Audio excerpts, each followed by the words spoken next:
Welcome to American Christian or Christian American. Welcome back if you've seen these videos before, and welcome if you're a new person seeing this video for the first time.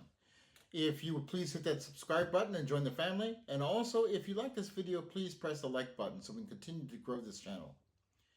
So we looked at the title, or you looked at the title. If we don't know history, or we ignore history, or we don't understand it, it will rewrite itself, meaning it will repeat itself. It will happen again. It may not look exactly the same way, partially because some things have changed. But history will find a way to repeat itself because the people who are the creators of history, or the authors of history, those who control the narrative, don't change. The ideas are passed down from one generation to another. Generational hate, generational power and control, and also generational love and generational strength. But the problem is that there's more generational hatred and more generational power struggles than there are the other. We need more strength to stand together and to be together. But we have to understand history if we're going to understand how to fight back and how to make things right. We're going to look at a few videos. I'm going to play two of them together, and then we're going to talk, and then we'll play one last one and wrap it up. So let's start with these videos. So I want to explain why MAGA folks hate Black history so much and why they viciously troll any content designed to bring that history to light. You see, MAGA operates like a cult, and in a cult, outside information, even when it's presented neutrally, is always seen as an attack or persecution. Because their historical narrative is so warped, which dates all the way back to the lost cause of the Confederacy, when they hear our real racial history and the brutality of it, it creates intense cognitive dissonance. So instead of wrestling with the new information, which is terribly uncomfortable for them, they lash out against it. And then they retreat into their reinforcement bubbles of Fox News and wall builders who will lie to them, but at least it's a comfortable lie. But the irony is that those nasty comments they leave, they actually boost the posts because the algorithm loves engagement of any kind. So keep sharing, keep educating, because the truth catches up to all of us eventually. 8 Black Americans who changed science and were written out of history. The last one will shock you. Number 1, Alice Ball invented an injectable treatment for leprosy at age 23 in 1915. She died before publishing her research. A white colleague published it under his own name. The University of Hawaii did not formally acknowledge her contribution until 2007, 92 years after her death. Number 2, Percy Julian synthesized cortisone, making it affordable for millions of arthritis patients worldwide. His home was firebombed twice after he moved into a white neighborhood. He holds over 130 patents. He is not in most chemistry textbooks. Number 3, Otis Boykin invented the control unit for the artificial heart pacemaker.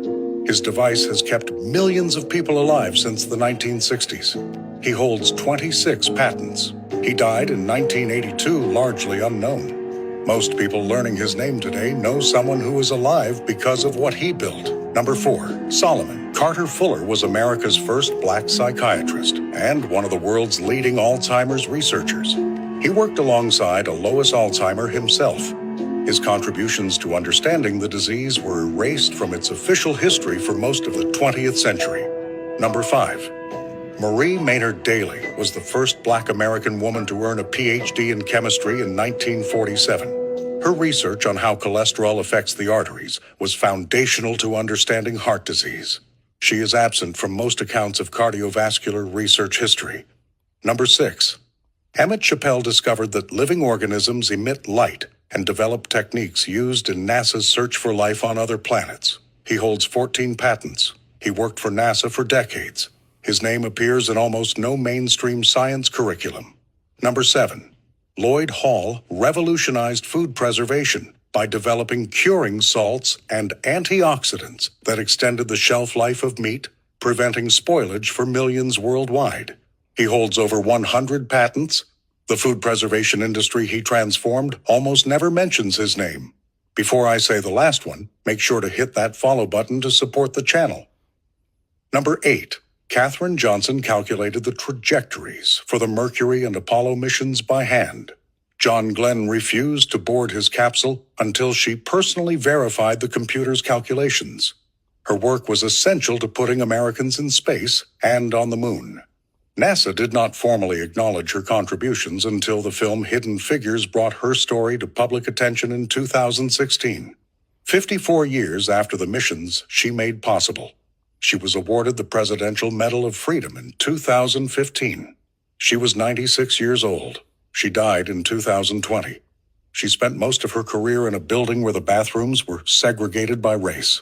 She calculated the math that took men to the moon from a segregated bathroom building in America. So the first video about MAGA, and really MAGA has had different names. The Klan, skinheads, or just generally white supremacy. MAGA is about making America great again, meaning turning back the clock to make things more in a white supremacist type of nation. That's what it is. It recreates history, bringing us back to the time of slavery. It tells all kinds of lies. And what it will do is it can't really rebuttal history, except it re-emphasizes the lies that have been told. It comes back with viciousness and tries to attack. But all it has is this false narrative. They really are on the wrong side of history.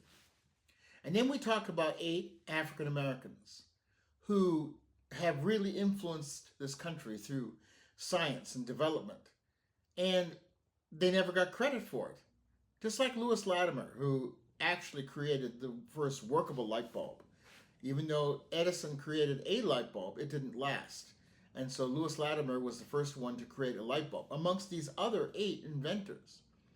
So it's important to keep them out of the picture, because if they're out of the picture, you can give credit to white individuals and you can make black individuals look like they're inferior and they can't do anything, and then it's all up to white people to make things work, when that simply isn't true. But MAGA and any type of name you say, the Klan and others, depend on you believing those things. They depend on you believing history according to their narrative. That's the power they have. And when they can't convince people of that, when you rebel against them and tell them the truth, violence is one of the ways that we will use to try to force the false history, the fear of false history. So, what do we do with this? Well, we have to stand up and tell the truth. Is this repeating itself? Yes, it is. But it doesn't necessarily repeat itself the way we think it does. Let's look at one final video.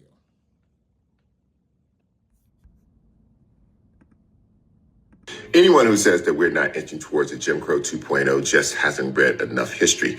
Jim Crow did not start with water fountains or seating on buses. It started with voter suppression and gerrymandering. At the end of the Civil War, 90% of Black people lived in the American South. And then came the Reconstruction Acts. The 13th Amendment abolished slavery. The 14th Amendment made Black people citizens. And the 15th Amendment gave Black men the right to vote. This now meant that Black voters in many southern states were large parts of the electorate, and in places like Mississippi, they were the majority of voters. This did not sit well with white people. They determined not to live under what they called Negro domination. They determined to suppress the Black vote to maintain white supremacy and their way of life. And they outlined that the battlefield was the ballot box. First, they maintained this through terror and intimidation. Then, they called constitutional conventions to make the illegal legal. So yes, we are back. So let's wrap this up here. We've talked about history, we talked about that. Now we're talking about Jim Crow 2.0. And so we have to understand, first of all, that Jim Crow itself never completely died out.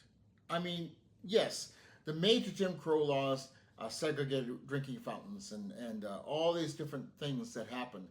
And yes, there was an improvement on voting in this country. Segregated bathrooms, segregated restaurants, where people could go, the control of where people could live. A lot of it has been reduced, but not completely gone. There's still hints of it. Redlining still has an effect, all these different things. But also, there has been voter suppression going on for years. Yes, we had the voting rights law. We have other things, but how do I mean? Well, first of all, we have the war on drugs, which came along during the Reagan era and the Bush era, and the war on drugs was not to stop drugs in this country, because drugs just flooded this country in that time period, and also white citizens who use drugs just as much or sometimes more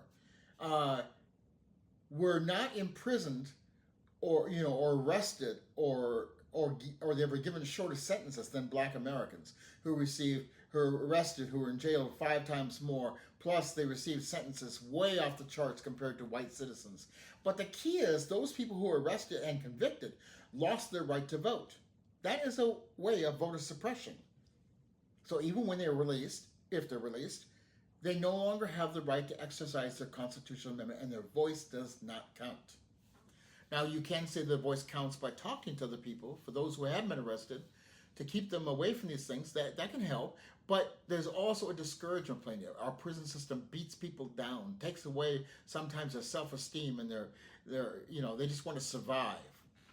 And the system is meant to break them. So now with Jim Crow 2.0, which is a true thing, even though we've had this stuff going on, it never vanished. There's a reinsurgence of it under Trump and MAGA, which again is Black history, especially true history, by trying to redline to maintain Trump's power, or not redline, to draw districts in favor of Republicans in the areas where they control, to increase the seats, like in Texas and other areas. So the fact that our system even allows such a thing is part of the problem. Our system is designed around keeping power with the people that they want to keep power with. Now, a massive amount of voters coming out can overcome those things. But when you have a system that discourages and keeps people down and arrests people, and now you have redlining on top of it, it makes it much more difficult. And when people are discouraged, not enough people come out. One of the things with the Harris-Trump election, Trump won by a small margin, but there was 1/3 of the country that didn't even vote. So you think about that. Even a fraction of those, if they had come out, more than likely there would have been more people voting for Harris that would have turned this election different. And whether you like Harris or not, compare it to what you've got now.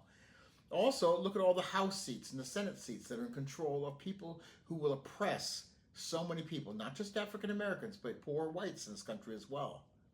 So Jim Crow 2.0 is coming to surgence because we're taking away rights of African Americans and other citizens they have in years. We're rolling back towards the 60s again. We're going to repeat history. And all man can do is be a bully and try to do these things. Try to find a way so that other people can't speak up, so other people can't do it. What are you going to do about it? Well, one thing, if you're sitting on your behind and you're not voting, you're part of the problem. And you have believed the lies. You have allowed yourself to be gullible enough to succumb to it. Because every person is important. And if we get out there and vote, we can make changes. But there's too many reasons why people don't. Perhaps their lives are compromised, or they're with somebody who may not like it.